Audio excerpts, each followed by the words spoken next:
Le mifepristone, approuvé il y a près d'un quart de siècle par la Food and Drug Administration, la FDA, restera sur le marché pour l'instant.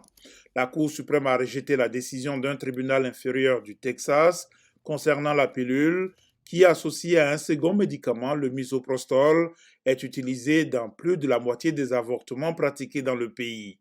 Une action en justice visait ce médicament au motif que l'approbation du mifepristone par la FDA était entachée d'irrégularités. Cette affaire fait suite à l'arrêt de la Cour suprême, majoritairement conservatrice, qui, il y a près d'un an, a annulé l'arrêt Roe contre Wade, supprimant ainsi le droit constitutionnel des femmes à l'avortement et renvoyant la question aux États.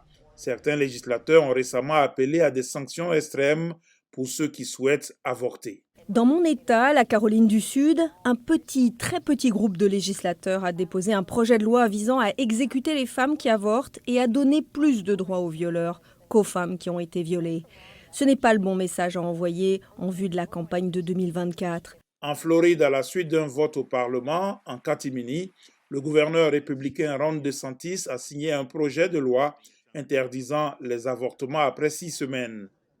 Pendant ce temps, le gouverneur démocrate du Michigan, Gretchen Whitmer, a abrogé une interdiction de l'avortement datant de 1931, consolidant ainsi le droit à l'avortement dans la Constitution de l'État.